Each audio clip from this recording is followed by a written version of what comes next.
Hola, buenas tardes, buenas noches, buenos días a todos aquellos que me vean y me escuchen.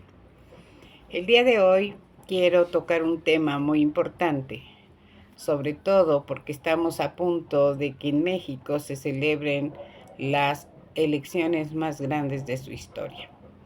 No solamente vamos a elegir presidenta, presidente, vamos a elegir 9 gobernadores y muchos presidentes municipales, diputados locales, senadores y diputados federales. ¿Sí? O sea, es la elección más grande de toda la historia. Y esto, en estos momentos se está debatiendo dos modelos de política para el país. Una que ya la probamos, que es el neoliberalismo, y otra que también ya la probamos, que es el modelo transformador, incluyente y de la prosperidad compartida que representa Morena. Yo no voy a mentir, yo soy de Morena, por lo tanto formo parte de aquellos que apoyan a la cuarta transformación. Sin embargo, precisamente por eso es que he decidido hacer este video. Yo tengo 69 años recién cumplidos, ¿sí? Y estoy jubilada. Soy jubilada de la Universidad Autónoma de Puebla. Yo tengo ya muchos años jubilada, pero les voy a contar algo que tal vez los jóvenes, como dice el presidente López Obrador, no conozcan y por lo tanto no entiendan todavía cuál es la diferencia entre lo que está proponiendo la cuarta transformación y lo que ha significado el neoliberalismo en México. Voy a empezar con mis antecedentes y se los pongo en primera persona, porque no quiero contar historias que a lo mejor alguien me pueda decir, a ver, demuéstralo. Yo lo puedo demostrar porque es mi propia historia. Yo inicié mis estudios en la universidad muy jovencita. A los 17 años yo ya estaba estudiando la universidad. A mí me tocó, yo estudié en la Universidad Autónoma de Puebla y me tocó el momento de expansión de la universidad. La universidad empezó a crecer, a crecer, a crecer y se requerían muchos profesores en esos momentos. Casi todos éramos profesores hora clase, salvo los maestros viejos que ya tenían su medio tiempo, su tiempo completo, más bien su tiempo completo porque no había medios tiempos. Entonces, en ese inter es que yo entro a trabajar también muy joven, pues empecé a los 17 años la carrera, pues obviamente a los 19 pues seguía siendo joven, pero ya estaba preparada un poco, ¿no? Y entré a trabajar a la universidad. En poco tiempo yo me gradué realmente en la edad correspondiente y alterné por algún tiempo mis estudios con la docencia que yo ya estaba impartiendo. No fui la única, fuimos muchísimos los que entramos en esas condiciones y tuvimos que demostrar en el camino que éramos capaces de hacer las dos cosas. Afortunadamente, en mi caso, en el caso de muchos más, terminé la carrera, me titulé, en ese inter me casé y en poco tiempo, relativamente poco tiempo, mi pareja en esos momentos y yo teníamos ya 2 hijos y aparte pudimos comprarnos una casa y tener un coche, un Volkswagen nuevo, pero, o sea, un bochito, pero nuevo. Y podíamos resolver nuestras vidas. Y yo era maestra de medio tiempo, no, de tiempo, de hora clase en esos momentos, era maestra de hora clase con mis 2 hijos y mi pareja tenía una plaza de tiempo completo. ¿Sí? Pero en esos momentos los maestros teníamos un buen salario sin que significara un salario fuera de lo normal.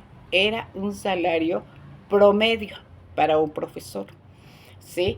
Y entonces podíamos mantener a nuestros hijos, comprarnos una casa y tener un cochecito. y vivíamos bastante bien. Es más, mi casa en esos momentos era una casa que hoy podría parecerse pues una gran casa de gente rica, ¿sí? Bueno, ¿por qué les cuento esto? Porque hoy en estos momentos, bueno, antes de que me meta al de hoy, quiero decirles que en relativamente poco tiempo la universidad abrió los medios tiempos y entonces yo me presenté en un examen por oposición convocado a nivel internacional, es decir, no llegábamos por dedo, no llegábamos por dedazo, no nos ponía el compadre, no nos ponía el director a cambio de favores, nada, llegábamos por examen por oposición. Pasado unos años se abrieron los tiempos completos y yo pude presentarme igualmente en un examen abierto de oposición, abierto para todas las universidades del mundo. Pude presentar mi examen y tuve la fortuna de quedarme en el tiempo completo, de tal manera que obviamente mi medio tiempo desaparece y yo sigo trabajando en el tiempo completo. Y así me fui haciendo exámenes, terminé yo como profesora o investigadora y hasta que me jubilé, ¿no? ¿Por qué en esos momentos podíamos hacer todo esto? Bueno, porque teníamos otro modelo, a pesar de que estaba gobernando el PRI, ¿sí? Teníamos otro modelo económico. Por ahí de los años 80, finales del 70 y tantos, o sea, 79, 80, 81, por ahí, empezamos a notar que la universidad empezaba a cambiar para mal. Y les voy a explicar por qué. Porque antes todos éramos trabajadores de la universidad, simplemente éramos trabajadores de la universidad. Los alumnos eran nuestros alumnos y todos nos llamábamos compañeros. Y déjenme decirles que mis grupos no eran chiquitos, no eran de 30 ni de 25 estudiantes. Eran grupos de 70, 80 alumnos y a veces hasta más. Trabajábamos, había en las escuelas 3 turnos, 3 turnos. No obstante, aclaro, yo trabajaba 40 horas a la semana, es decir, descansaba sábados y domingos. Tenía vacaciones, tenía mi aguinaldo, tenía las condiciones, mis hijos tenían guardería. ¿Sí? Todo esto aún en muchas cosas se conserva en la universidad, pero no todas, ¿sí? Por ahí ya les digo, de los 80 y eso, empezó a transformarse la universidad y nos pusieron a competir. Nos pusieron a competir de la manera más estúpida y más perversa. ¿Por qué? Porque entonces ya nuestro salario no iba a depender de un análisis salarial, como antes se hacía, sino de lo que cada quien individualmente hiciera. Y nos pusieron a competir por puntitos, por el síndrome del dálmata, lleno de puntitos. Y entonces a partir de eso era si nos aumentaban las famosas becas. Déjenme decir que a partir de eso mucha gente se corrompió. Se corrompió, ¿por qué? Porque con tal de sacar puntos, inventaba trabajos, inventaba acciones, ponía casi que hasta a qué hora se había levantado para ir al baño como una acción. De verdad, ridículo, lamentable. Mucha gente, a pesar de que no tenía calidad profesional, se mantenía ahí. Se desaparecieron los exámenes por oposición, se desaparecieron las revisiones curriculares y todo eso. ¿Por qué? Porque ahora sí se entraba por dedazo o por recomendación. Pasaron muchos años para que hubiera de nuevo exámenes por oposición. Y antes cuando yo trabajaba, era regular que el sindicato y la universidad establecieran estos exámenes por oposición para toda la universidad con convocatoria internacional. Posteriormente fue todo dependiendo del carácter y de cómo te llevaras con el director y qué tal le caías y si formabas parte de su grupo político o no. Y esto sigue así. Esto sigue así. Entonces la pregunta es, ¿por qué pasó? ¿Qué importancia? Y hasta, bueno, poco después nos enteramos que todo eso se llamaba neoliberalismo o globalización. Unos términos que en ese entonces, pues la mayoría de nosotros desconocíamos, no sabíamos de qué se trataba porque no éramos economistas. Lo que sí veíamos es que en la televisión empezaba a hablarse siempre como un tema principalísimo las finanzas. y que el petróleo subía, que el petróleo bajaba, que si las divisas estaban así o estaban así, y que si la bolsa bajaba y que si la bolsa se veía, como si uno realmente tuviera dinero en inversiones. Después entendí que economía y finanzas no era lo mismo, que la economía tiene que ver con lo que se produce en un país, pero las finanzas tienen que ver con los valores que unos grupos dicen que valen las cosas. ¿Sí? O sea, las cosas no valen por lo que cueste un bulto de cemento, sino por lo que alguien diga que cuesta el metro cuadrado de construcción. ¿Sí? Que no necesariamente tiene que ver con el material con el que se hace. Bueno, entonces empezamos a darnos cuenta de que poco a poco, una, nos habían dividido, dos, nos pagaban menos, tres, ya nuestras condiciones laborales ya no eran las mismas, cuatro, estábamos a merced del carácter y la corruptela del directivo en funciones. Pero además, empezamos a perder también valor en nuestro salario. ¿Por qué? Porque ya no nos aumentaban el salario, sino era la lucha esa de los puntitos a través de becas. Y con la consecuente corrupción de muchísima gente, muchísima, que aunque hoy se dé de grandes señores, ¿no? O de grandes académicos, todavía mucha de esa gente corrupta ahora está dirigiendo la universidad. ¿Sí?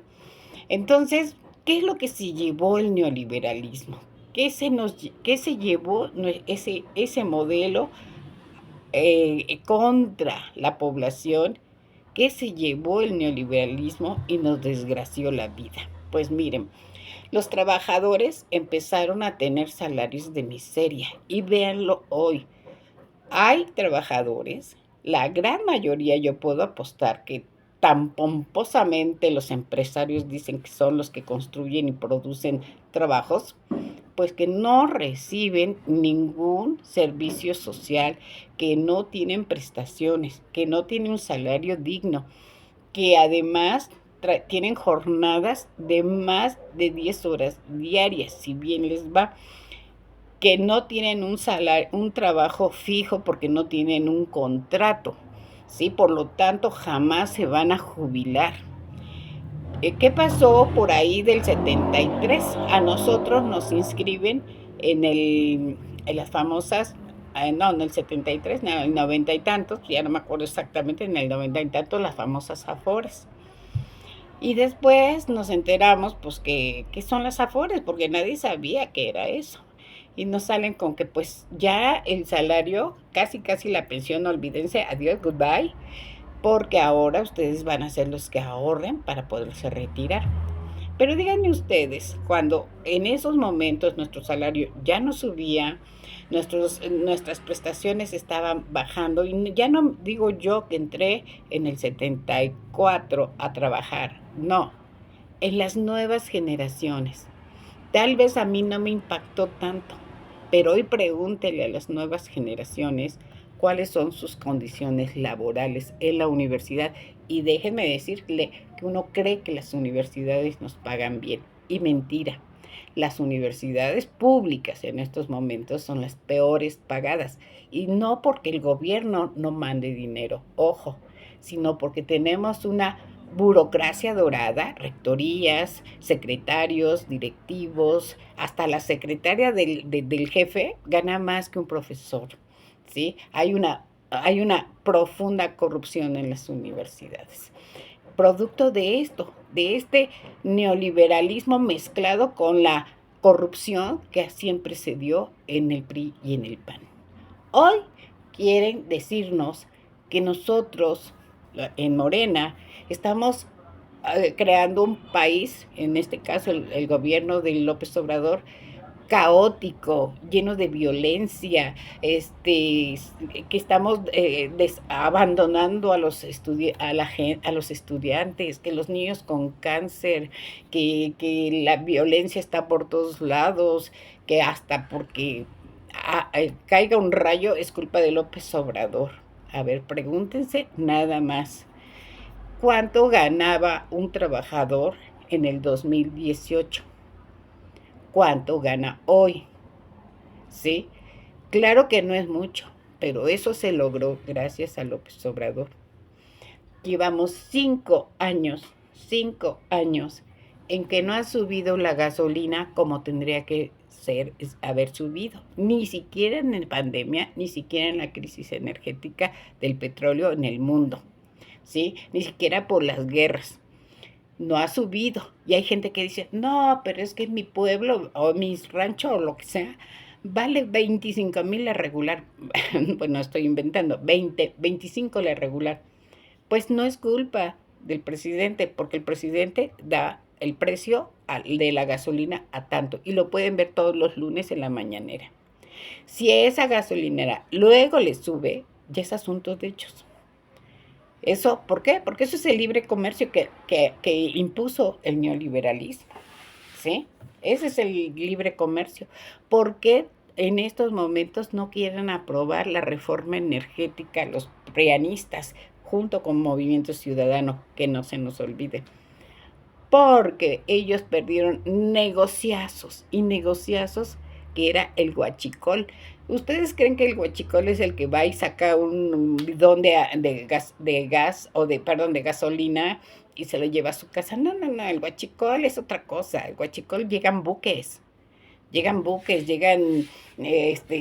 grandes, tienen grandes herramientas para robarse los energéticos.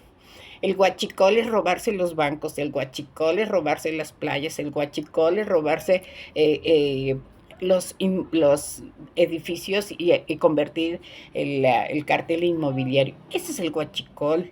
Huachicol es algo que se hace de manera ilegal. Eso es ilegal. Y ojo, no solamente los altos funcionarios y los grandes políticos y los grandes empresarios hacen eso. Mucha gente que hoy apoya a la derecha es porque se fue viendo beneficiada. Desgraciadamente hay una cadenita que la gente dice, no, pues a mí qué me importa comprar el agua que no es la legal mientras me sirva. A mí qué me importa si la gasolina es la legal o no mientras me sirva. Y con ese cuentito estamos permitiendo la corrupción. Y este mensaje se lo quiero dirigir principalmente a mis amigas, a mi familia y a todos los que me puedan ver, pero sobre todo a aquellas mujeres que dicen que no les interesa la política. Porque, ay, qué aburrido, porque eso no es, a mí me lo han dicho, es que a ti te gusta la política. No, no es que me guste la política. La política es la manera en que nos organizamos como sociedad.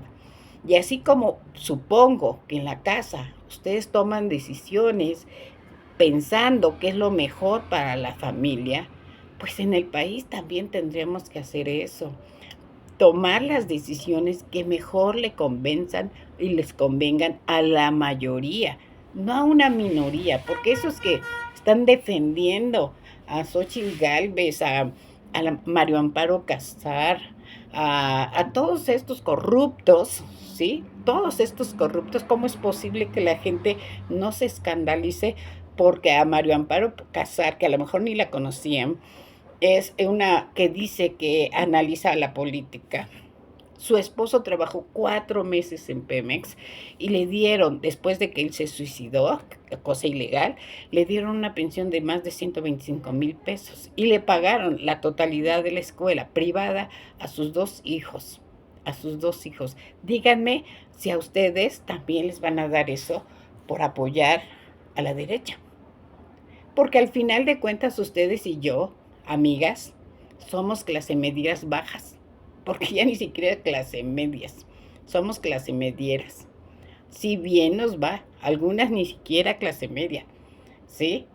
Pero ¿qué van a lograr apoyando a alguien que solamente se ha robado las cosas? Les guste o no, con López Obrador ha venido un bienestar poco a poco, porque no es mago, y encima tienen a una derecha corrupta, y no solamente corrupta, sino perversa, porque está como en el béisbol, ni picha, ni cacha, ni deja batear, ni apoya, ni orienta, ni propone, ni nada, porque su único plan, el plan de Xóchitl Gálvez, sus gobernadores, sus diputados y todos ellos, todos los del PRIAN, junto con MC hasta ahora, ha sido apropiarse de los bienes para unos cuantos. Si ustedes, amigas, no entienden que no se trata de que me guste la política, se trata de pensar cómo quiero que vivan mis hijos, cómo quiero que vivan mis nietos. El verdadero amor a un hijo y a unos nietos no es apapacharles y cerrarles las orejitas para que no escuchen. No, el verdadero amor es decirle, ¿sabes qué? Que el futuro que viene de este país también te corresponde. Y hacer que nuestros hijos se vuelvan adultos, no adolescentes permanentes a los que hay que seguirles cuidando todo para que no se quejen, para que no se molesten. No, eso, porque lo que ustedes ahora no hagan, ellos serán los nuevos esclavos del siglo XXI. Bueno, pues espero que les guste lo que dije. Si les gusta, compártanlo y denme su opinión si no les gusta.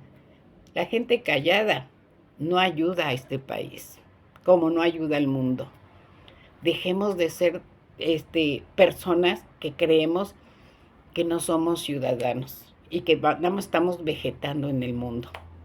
Muchas gracias y espero sus opiniones. Yo soy Elizabeth Alcalá, soy maestra en Ciencias del Lenguaje. Hasta luego.